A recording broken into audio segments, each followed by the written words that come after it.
ये कहानी बहुत ही बेहतरीन लिखी गई है। इस कहानी का शीर्षक है नई बहू और सास का वनवास। एक शहर में अनुज अपनी माँ कमला के साथ रहता था। एक दिन अनुज सो रहा था, तभी उसकी माँ उसे जगाने आती है। कमला जी, बेटा अभी तक सो रहा है, ऑफिस नहीं जाना है तुझे? अनुज, माँ अभी सोने दो कुछ देर और, अभी टाइम ही क्या हुआ है। कमला जी, बेटा 9 बजने वाले हैं, चल जल्दी से उठकर तैयार हो जा। अनुज तैयार होकर ऑफिस चला जाता है। कमला जी जल्दी जल्दी घर का काम निपटा कर अपनी सहेली लीलावती को फोन मिलाती है। कमला जी, लीलावती कैसी है? लीलावती, हाँ कमला मैं ठीक हूँ, तू बता कैसी है? कमला जी, मैं तो बिल्कुल ठीक हूँ। ये बता, मैंने तुझे कहा था अनुज के लिए एक अच्छी सी लड़की ढूंढने के लिए, तूने कुछ किया या नहीं? लीलावती, हाँ मैंने बात की थी। मेरी दूर की रिश्तेदारी में एक लड़की है, बहुत ही गुणवान है, तुझे और अनुज को जरूर पसंद आएगी। कमला जी, तो जल्दी से बात चलाना, और हाँ अगर उसकी फोटो तेरे पास हो तो मुझे भेज दे।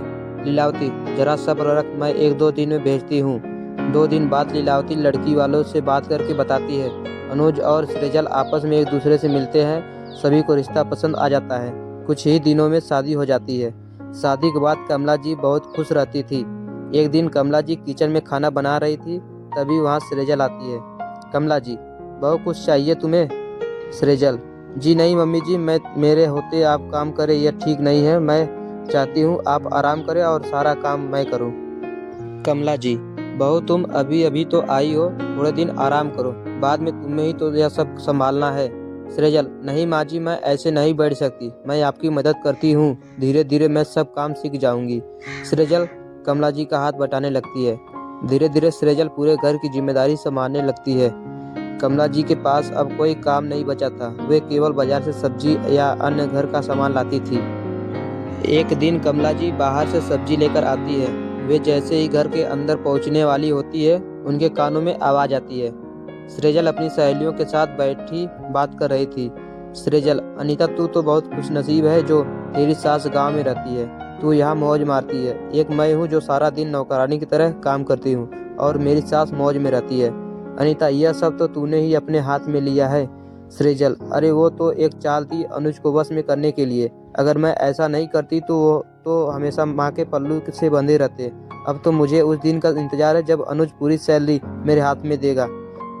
कमला जी यह सब सुनकर सन्न रह जाती है। जिस बहू को वो इतना सीधा समझ रही थी, वह तो इनसे इतने नफरत करती है। कमला जी के आते ही सब सहेलियों चुप हो गई। कमला जी को देखते ही सृजल बोली, सृजल, अरे माँ जी आप आ गई, मैं अभी अपनी सहेलियों से आप ही की तारीफ कर रही थी। कमला जी चुपचाप किचन में चली जाती है। अनीता, सृजल लगता है तेरी सास ने सब कुछ सुन लिया। सृजल, अच्छा है, उनका भ्रम जितनी जल्दी टूट जाए। उन्हें भी तो पता होना चाहिए कि बेटे की शादी के बाद उनकी जिंदगी में दखल नहीं देना चाहिए। कमला जी किचन में से सारी बातें सुन रही थी। उनकी आंखों से टप टप आंसू बह रहे थे।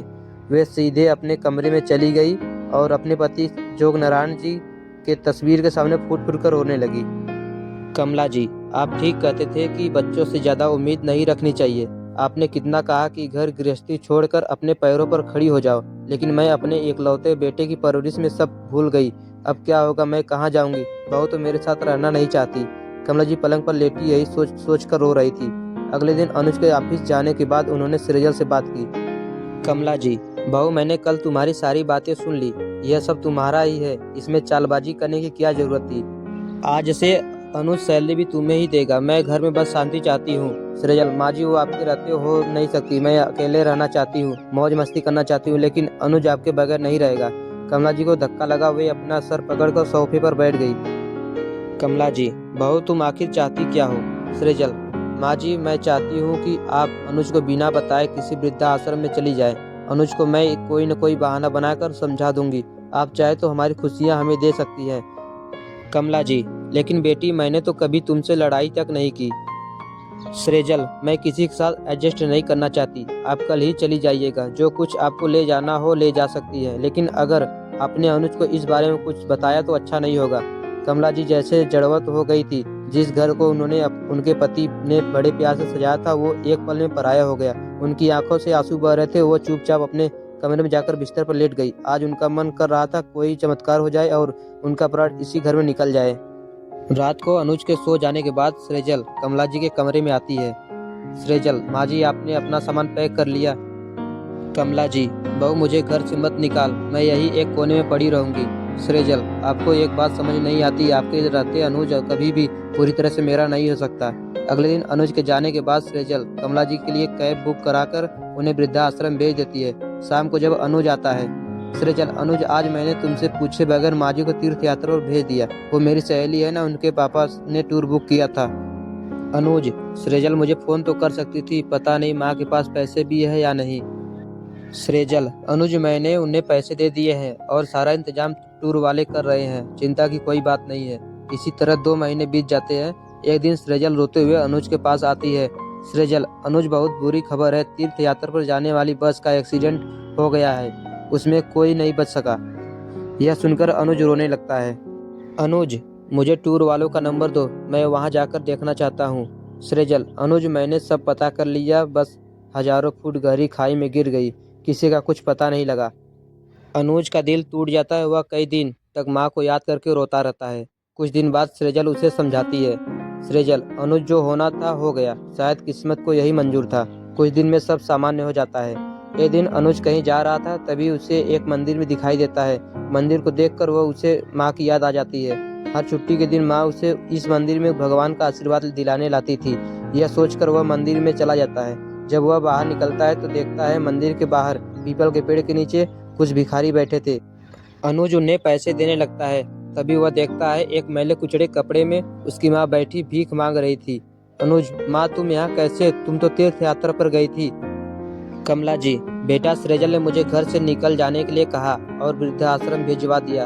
वो अकेले रहना चाहती थी। वृद्धाश्रम में उन्हीं लोगों को रखते हैं जिनके घर वाले खर्चा देते हैं। उसके बाद पैसे भेजने बंद कर दिए। वृद्धाश्रम वालों ने मुझे निकाल दिया, तब से यही रहती हूँ। कोई कुछ दे जाता है तो खा लेती हूँ। तू कैसा है? अनुज की आंखों से आंसू टप टप बह रहे थे।